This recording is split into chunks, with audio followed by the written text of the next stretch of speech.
ശ്രീ സജി നന്ദ്യാട്ട്, കടുത്ത ചൂടാണ്. ഈ ചൂടുകാലത്ത് തന്നെയാണ് നാട്ടിൽ മിക്കവാറും സ്ഥലങ്ങളിൽ ഉത്സവക്കാലം ആരംഭിക്കുകയും ചെയ്യുന്നത്.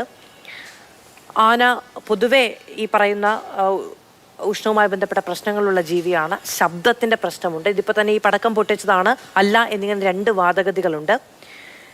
കാട്ടാനയുടെ പ്രശ്നം അത് കേരളം ഏറ്റവും ഗൗരവതരമായി ചർച്ച ചെയ്യുന്നതിനിടയിലാണ് നമ്മൾ ഇണക്കി വളർത്തുന്നു എന്ന് നമ്മൾ അഹങ്കരിക്കുന്ന ഒരു ജീവിയുടെ ഭാഗത്ത് നിന്ന് ഇത്തരത്തിലുള്ള പ്രശ്നങ്ങൾ ഉണ്ടാവുകയും മനുഷ്യജീവൻ നമുക്ക് അവിടെയും ബലി കൊടുക്കേണ്ടി വരികയും ചെയ്യുന്നത്.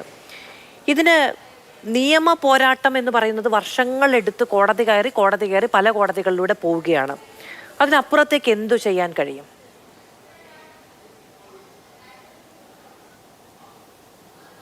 മധു, ആദ്യം തന്നെ പറയട്ടെ, ഒരു മൃഗസ്നേഹി എന്ന് എന്നെ അഭിസംബോധന ചെയ്തതിൽ ഞാൻ വളരെയധികം സന്തോഷിക്കുന്നു. കാരണം ഭൂമി ഒരു ഗ്രഹമാണ്.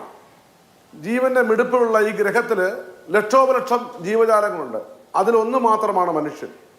അതുകൊണ്ട് തന്നെ ഞാൻ മൃഗസ്നേഹിയും മനുഷ്യസ്നേഹിയുമാണ്, ഞാൻ പ്രകൃതി സ്നേഹിയുമാണ്.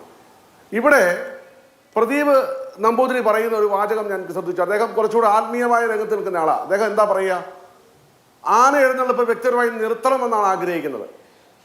മാധു പറയുന്നു അത് വന്യജീവിയാണ്, എത്ര ഇണങ്ങിയാലും ഇണങ്ങില്ല എന്ന് മാധുവിൻ്റെ ശബ്ദത്തിൽ എനിക്ക് മനസ്സിലാവുന്നു, ആ ഭാഷ്യം എനിക്ക് മനസ്സിലാവുന്നു.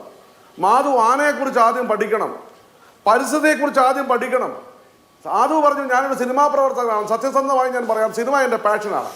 ഞാൻ പരിസ്ഥിതി പുസ്തകങ്ങൾ വായിച്ചു തള്ളിയിട്ടുണ്ട്. അത്യാവശ്യം അറിവിന് ഈ കാര്യത്തിൽ ഓരോ ജീവജാലങ്ങളെ കുറിച്ചുകൊണ്ട്, പ്രകൃതിയെക്കുറിച്ചുകൊണ്ട്. പ്രകൃതിയാണ് സത്യവും ദൈവം ഈശ്വര വിശ്വാസവുമാണല്ലോ. ഈ ആന എന്ന് പറയുന്ന ഈ ജീവി, അതിൻ്റെ കാല് എന്ന് പറയുന്നത്, അതിൻ്റെ തൊലി എന്ന് പറയുന്നത് എന്താണെന്നറിയാമോ? മനുഷ്യൻ്റെ തൊലിയേക്കാൾ കട്ടി കുറഞ്ഞതാണ്. ആദ്യം പഠിച്ചു വെക്കൂ. ചൂടത്ത് കൊണ്ട് നിർത്തുകയാണ്. സോഷ്യൽ മീഡിയയിൽ നമ്മൾ കാണുകയാണ് അവിടെ എന്താ കഥന പൊട്ടുന്നത്. ഇപ്പോൾ ആന പരിപാലന ചട്ടം പാലിച്ചില്ല, കോടതിയിൽ കേസ് വരുമെന്ന് കണ്ടപ്പോൾ ഉരുളുക. എന്നെ അത്ഭുതപ്പെടുത്തിയ മറ്റൊരു കാര്യം, ഉത്സവത്തിന് ആനയിടഞ്ഞ് 3 ജീവൻ പോയി. കുറെ പേർ ജീവനുമായി മല്ലടിച്ച് ആശുപത്രിയിൽ കിടക്കുമ്പോഴും ഒരു പ്രതിഷേധവുമില്ല, ഒരു ഹർത്താലുമില്ല, ഒരു വഴിതടയലുമില്ല. പാവങ്ങൾ മരിച്ചു. ഒരു നിയമങ്ങളും കാറ്റിൽ പറത്തി ഇവ നടത്തിയിട്ട് ഹൈന്ദവ ആചാരപ്രകാരം, ആത്മീയത പ്രകാരം ഇവ ആദരിക്കപ്പെടേണ്ടതാണ് ആനകൾ. അവിടെ മാലപ്പടക്കം പൊട്ടിച്ചെന്ന് സോഷ്യൽ മീഡിയ എടുത്ത് നോക്കിയാൽ ആലപ്പടക്കം നമ്മളാരും പൊട്ടിക്കാത്തവരാ. 100 മീറ്റർ അകലം പാലിക്കണം. പഴയ കാലത്ത് 1400 വർഷമായി മാധു ഈ ആചാരം, ഈ ആന എഴുന്നള്ളിപ്പ് തുടങ്ങിയ ചരിത്ര സാക്ഷികളായി പറയുന്നത് അങ്ങനെയാണ്.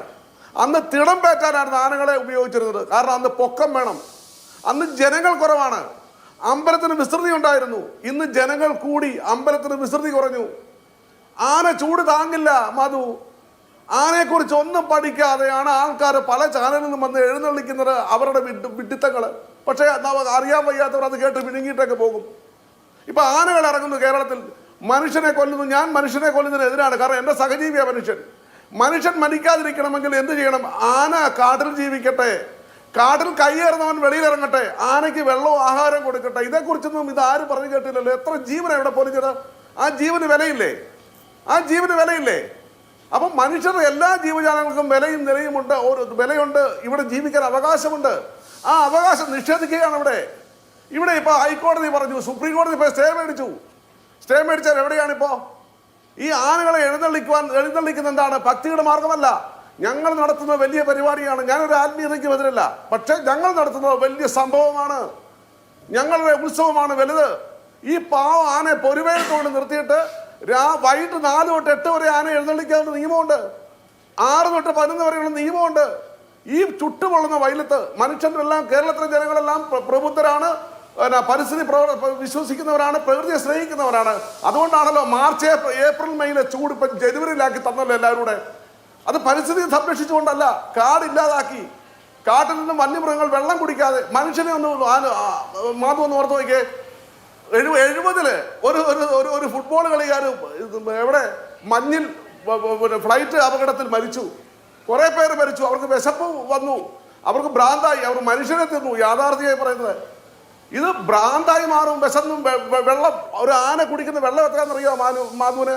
100-നും 500-നും ഇടയ്ക്ക് ലിറ്റർ വെള്ളം കുടിക്കും ഒരു ആന ഒരു ദിവസം. ഇതിനെ കൊണ്ട് പൊരുവേലത്ത് നിർത്തിയിട്ട് ഇവിടെ അദ്ദേഹം പറയുന്നു, എന്താ ആന പരിപാലന സംഘത്തിന് ഒരു വ്യക്തി പറയുകയാണ്, എന്താന്ന് ഞങ്ങൾക്ക് അറിയില്ലത്. തങ്ങൾ നടത്തുന്ന ബിസിനസ്സാണ് ഇത്, ബിസിനസ്സാണ്. ഈ ബിസിനസ് എന്താണ്? ഇതിനൊരു പ്രശ്നമുള്ളത് എന്താണെന്ന് വെച്ചിട്ടുണ്ടെങ്കിൽ ശ്രീ സജ്ജൻ തേട്ടി, ഇത് നിയമപരമായി സകല മാനദണ്ഡങ്ങളും പാലിച്ചുകൊണ്ടാണ് ഈ പറയുന്ന ബിസിനസ് അവർ നടത്തുന്നത്. അത് നിയമപരമായി പാടില്ല എന്ന തീരുമാനം എടുക്കേണ്ടത്, അല്ലെങ്കിൽ അങ്ങനെ വേണമെന്നുണ്ടെങ്കിൽ അതിന് പരിഹാരം കാണേണ്ടത് നിയമവ്യവസ്ഥയിലൂടെയാണ് എന്നിരിക്കെയാണ് നമുക്ക് അവരെ ഏകപക്ഷീയമായി കുറ്റം പറയാൻ കഴിയില്ല. ഇപ്പോൾ ഇവിടെ നിയമം അനുവദിക്കുന്ന ഒരു കാര്യമാണ് അവർ ചെയ്യുന്നത്.